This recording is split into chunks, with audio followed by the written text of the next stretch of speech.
Hello दोस्तों, स्वागत है आप सभी लोगों का सम्राट अकेडमी में। तो दोस्तों मेरा नाम है आकाश और दोस्तों इस वीडियो में हम बात करने वाले हैं गद और पद के बारे में। ठीक है, गद से 6 नंबर आता है और पद से 6 नंबर आता है। ठीक है, तो मैं इस वीडियो में आपको पूरा बताऊंगा आप लोगों को कि किस तरह आप इसका व्याख्या कर सकते हैं, इसका गद्यांश किस प्रकार लिख सकते हैं, इसका संदर्भ कैसे लिख सकते हैं। ठीक है, इस वीडियो में आपको देखेंगे तो 12 नंबर बिल्कुल क्लियर हो जाएगा आप लोगों का। ठीक है, तो इस वीडियो को शुरू से लेकर लास्ट तक देखिएगा और जैसे जैसे बताऊंगा उस प्रकार आप समझने की कोशिश कीजिएगा। ठीक है, अगर चैनल पे अपना है तो प्लीज़ चैनल को सब्सक्राइब कर लीजिए और बेल आइकन को प्रेस कर लीजिए।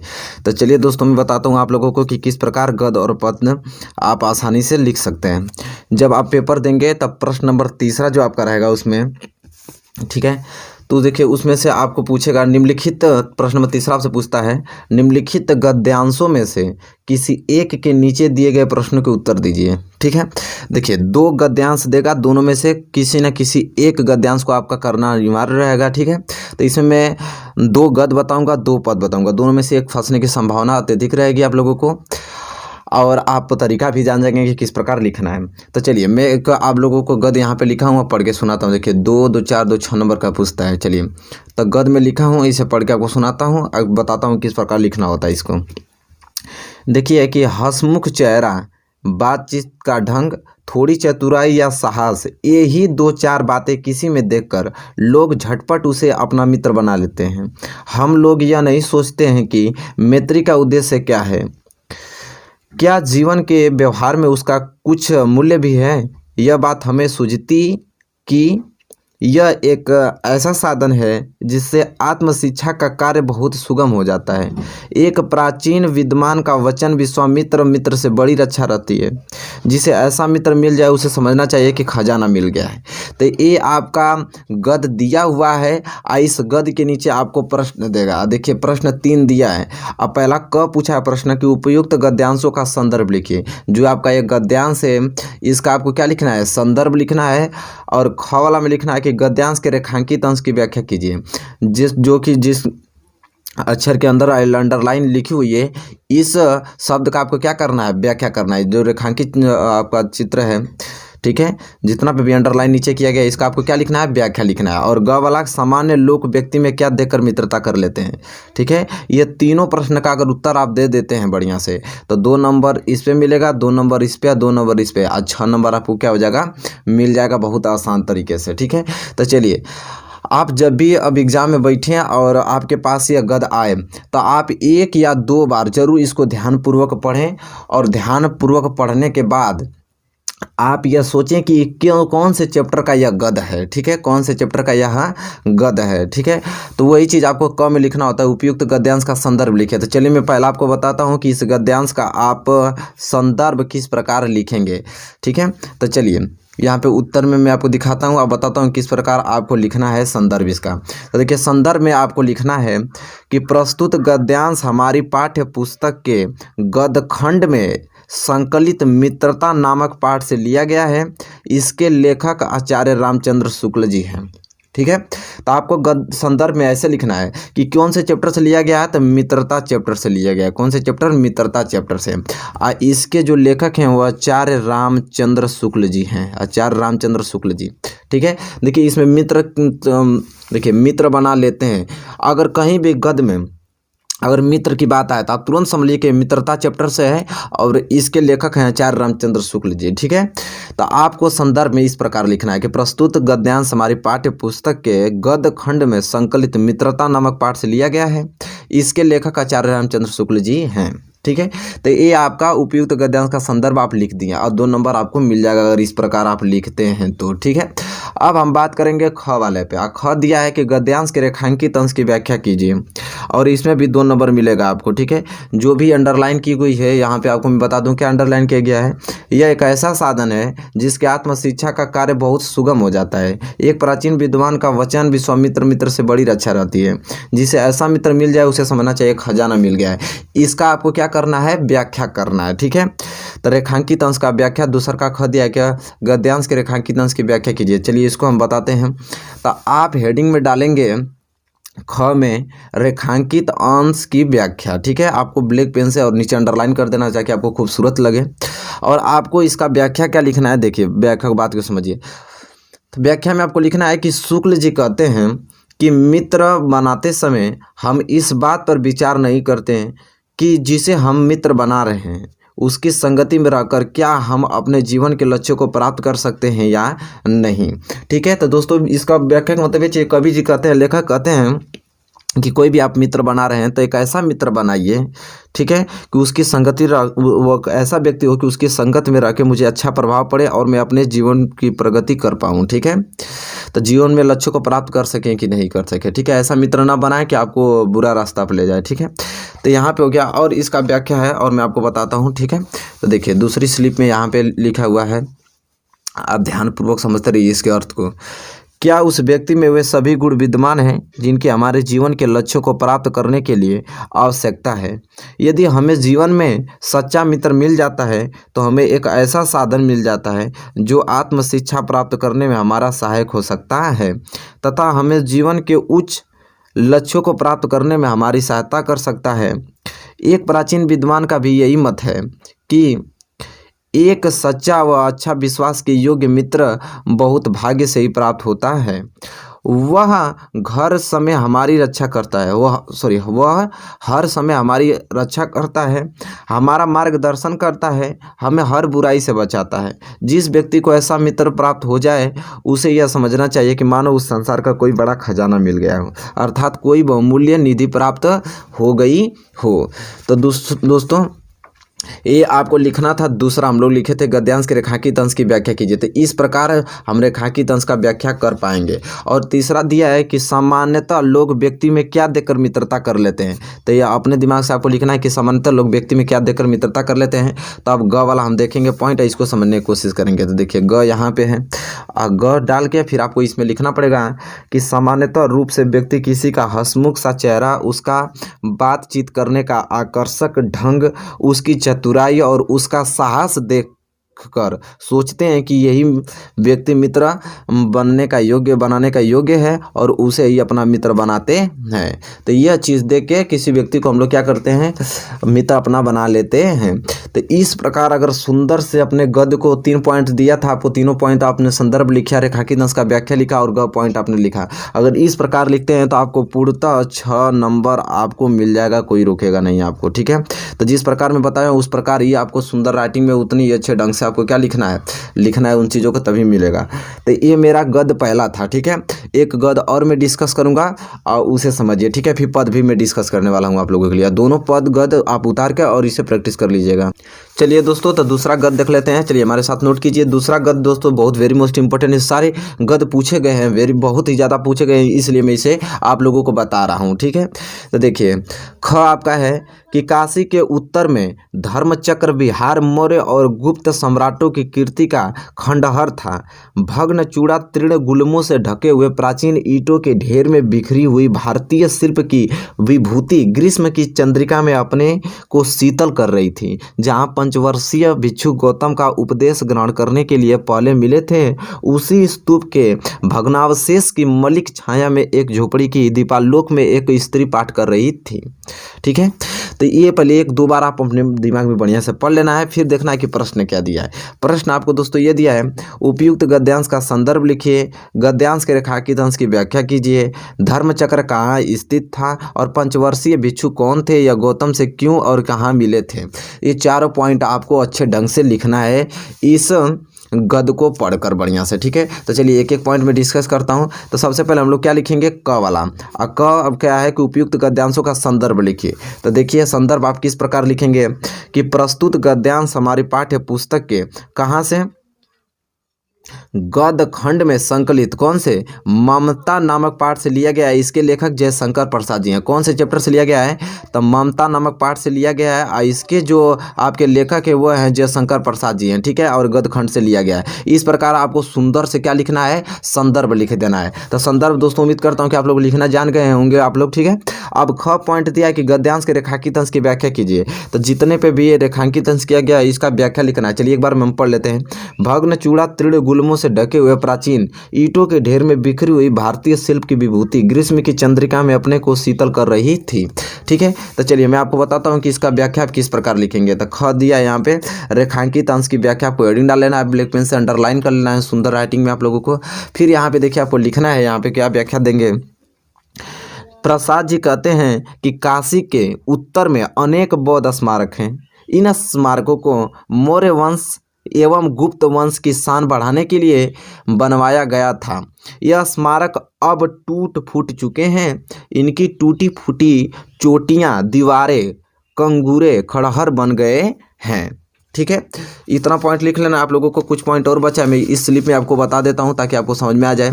ठीक है, फिर चलिए उसके नीचे ही लिखना आपको, इन पर झाड़ियां उग आई हैं, पत्ते बिखरे हैं। उन खंडरों को देखकर ऐसा लगता है कि मानो ईंट के ढेर में बिखरी हुई भारतीय शिल्प कला की आत्मा ग्रीष्म ऋतु की चांदनी से स्वयं को शीतलता प्रदान कर रही थी।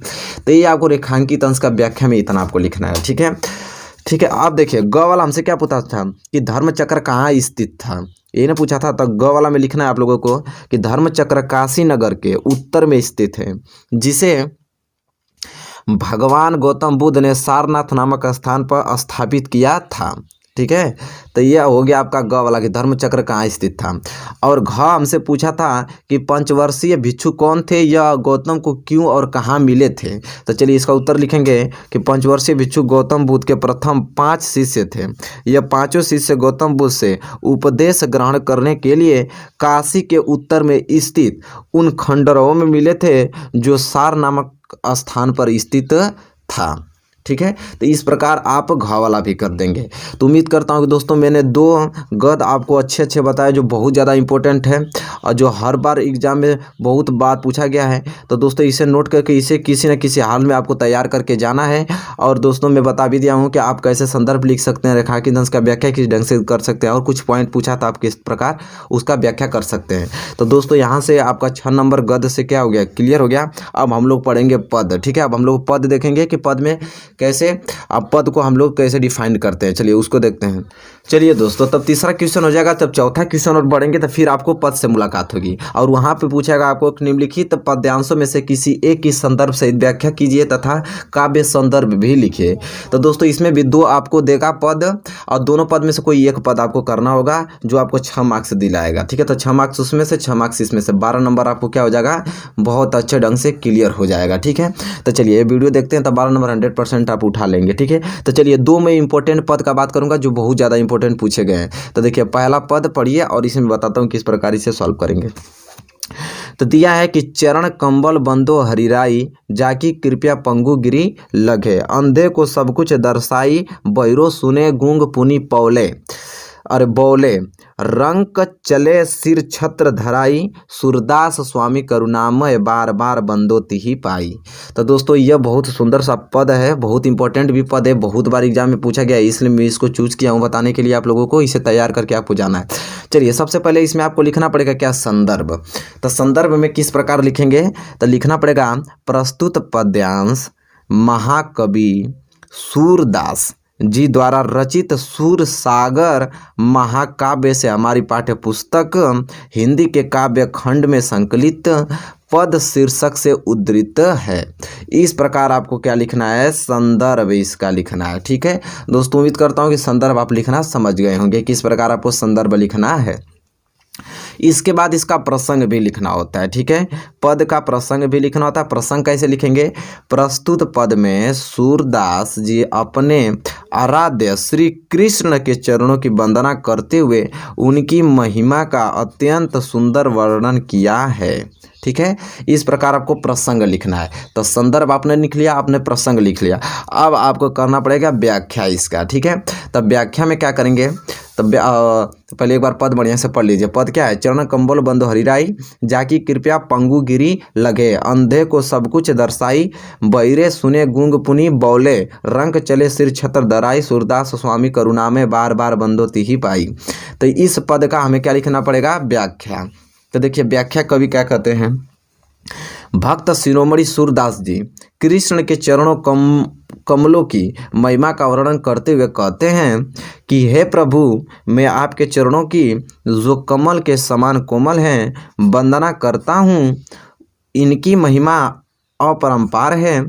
जिनकी कृपया से लंगड़ा व्यक्ति पर्वतों से लांघ जाता है, अंधे व्यक्ति को सब कुछ दिखाई देने लगता है, गूंगा बोलने लगता है और गरीब व्यक्ति राजा बनकर अपने सिर पर छत्र धारण कर लेता है। सूरदास जी कहते हैं कि हे कृपालु और हे दयालु प्रभु, मैं आपकी चरणों की बार बार वंदना करता हूँ। आपकी कृपया से असंभव कार्य भी असंभव हो जाता है। अतः ऐसे दयालु श्री कृष्ण के चरणों की मैं बार बार वंदना करता हूँ। तो इस प्रकार आपको क्या करना है, इस पद्यांश की खूब सुंदर से आपको व्याख्या करना है। ये वाला पद आपको किसी कीमत पे याद करके जाना है। 2 पद बताऊंगा, दोनों याद करके जाना है, फिर कोई आएगा तो आप उस प्रकार उसके रिलेटेड बना सकते हैं। तो उम्मीद करता हूँ दोस्तों कि व्याख्या हो गया।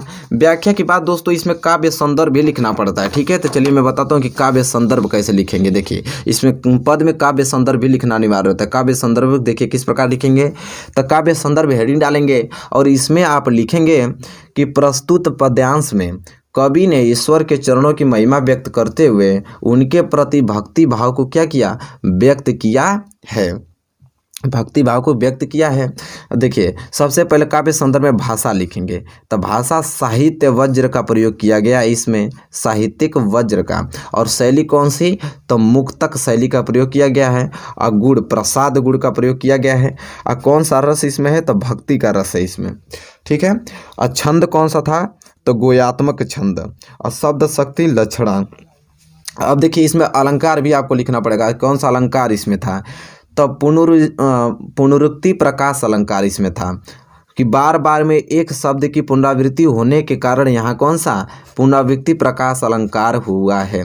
और देखिए इसमें अनुप्रास अलंकार का भी रोल था कि सूरदास स्वामी में से का 100 वर्ड की पुनरावृत्ति के कारण यहाँ अनुप्रास अलंकार है, ठीक है। और यहाँ पे रूपक अलंकार का भी रोल है, ठीक है, कि चरण कमल में कमल रूपी कोमल चरणों के बारे में बताया गया है, इसलिए यहाँ कौन सा रूपक अलंकार है, कौन सा रूपक अलंकार है। तो दोस्तों इस प्रकार आपको क्या लिखना पड़ेगा, काव्य संदर्भ, तब जाके 6 मार्क्स आपको मिलेंगे, पूर्ण रूप से 6 मार्क्स, ठीक है।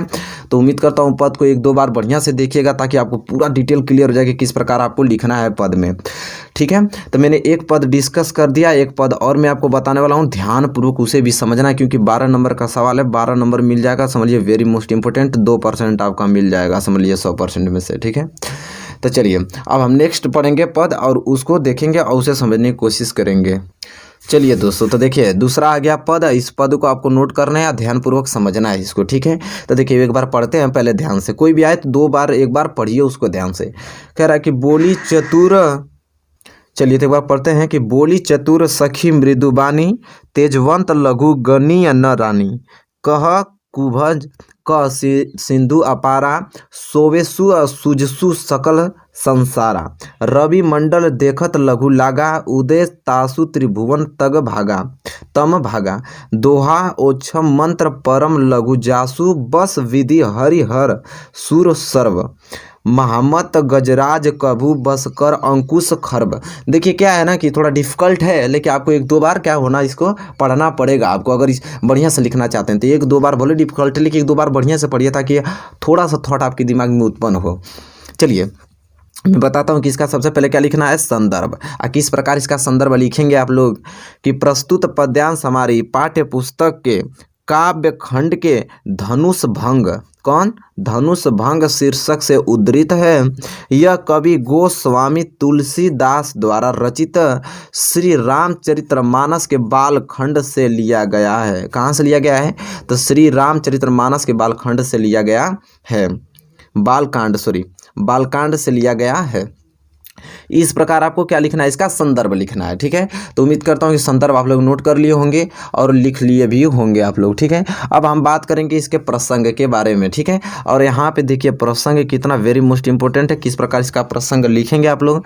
तो प्रसंग में लिखना है कि प्रस्तुत पद्यांश में सीता जी की माता श्री राम की कोमलता को देखकर विचलित हो उठती हैं, तब उनकी सखियां उनकी शंका को दूर करती हैं कि तेजस्वी व्यक्ति चाहे छोटा ही क्यों ना हो उसे छोटा नहीं मानना चाहिए।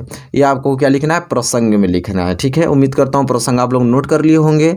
अब बात आती है किस पे, व्याख्या पे, और हम व्याख्या पे डिस्कस करते हैं। अब व्याख्या के लिए जब व्याख्या आप लिखने जाएं तो एक बार फिर इसको पढ़ें।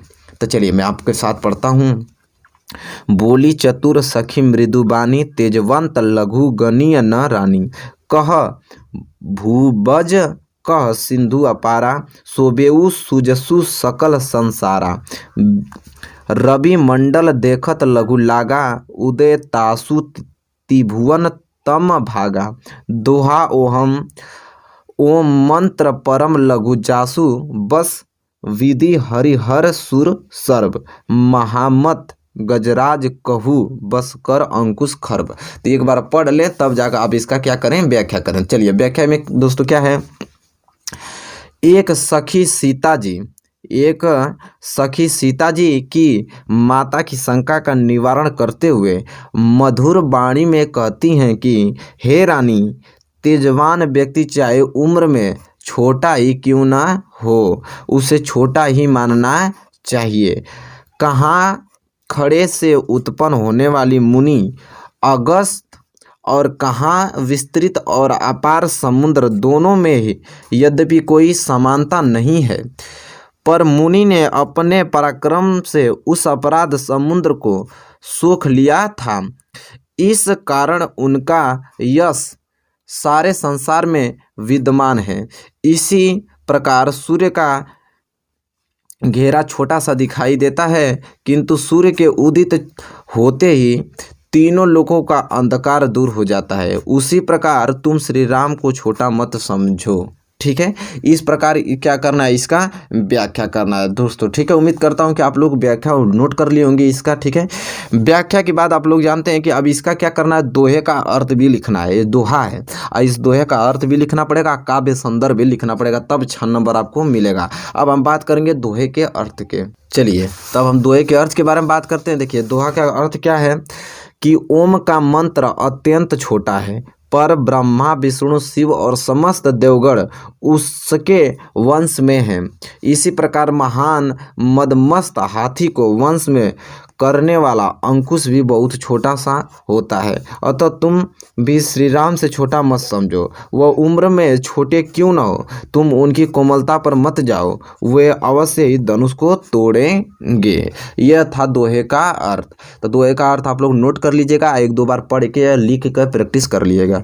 ठीक है, अब हम बात करेंगे अगले पॉइंट के बारे में और काव्य संदर्भ के बारे में। काव्य संदर्भ देखिए क्या है, तो काव्य संदर्भ में आपको लिखना है, प्रस्तुत पंक्तियों में सीता जी की माता की सखी द्वारा दिए गए तर्क श्री राम महत्व को दर्शाते हैं। क्या, श्री राम महत्व को क्या करते हैं, दर्शाते हैं। भाषा कौन सी प्रयोग की गई है, तो अवधि भाषा का प्रयोग हुआ है। शैली तब प्रबंध और विवेचनात्मक शैली का प्रयोग किया गया है।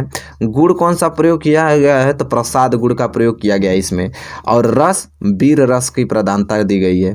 और छंद चौपाई छंद का प्रयोग किया गया है। अलंकार, एक ही अलंकार इसमें प्रयोग किया गया है, अनुप्रास अलंकार। अब अनुप्रास अलंकार कैसे, तो हरिहर कह कुभज कह और तासु त्रिभुवन। हरि हर में क्रमशः प स क और त वर्ड की पुनरावृत्ति होने से यहाँ कौन सा अलंकार हुआ है, अनुप्रास अलंकार हुआ है। जहाँ पे भी प स क त वर्ड की पुनरावृत्ति हो वहाँ समझिए अनुप्रास अलंकार होता है। तो इस पद में अनुप्रास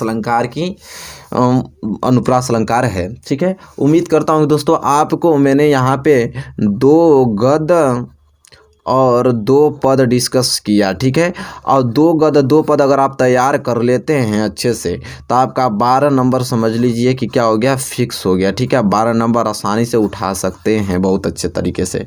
तो दोस्तों उम्मीद करता हूं कि आपको वीडियो बहुत अच्छा लगा होगा। अच्छा लगा तो प्लीज़ लाइक कीजिएगा और ज़्यादा से ज़्यादा शेयर कीजिएगा। और अभी तक आप मेरे चैनल को सब्सक्राइब नहीं किए हैं तो प्लीज़ चैनल को सब्सक्राइब कर लीजिए और यह जो बेल आइकन लगता है इसको आप दबा दीजिए ताकि कोई भी वीडियो अपलोड करूँ सबसे पहले नोटिफिकेशन आप तक पहुँचे। तब तक के लिए दोस्तों धन्यवाद, मिलेंगे नेक्स्ट वीडियो में। धन्यवाद।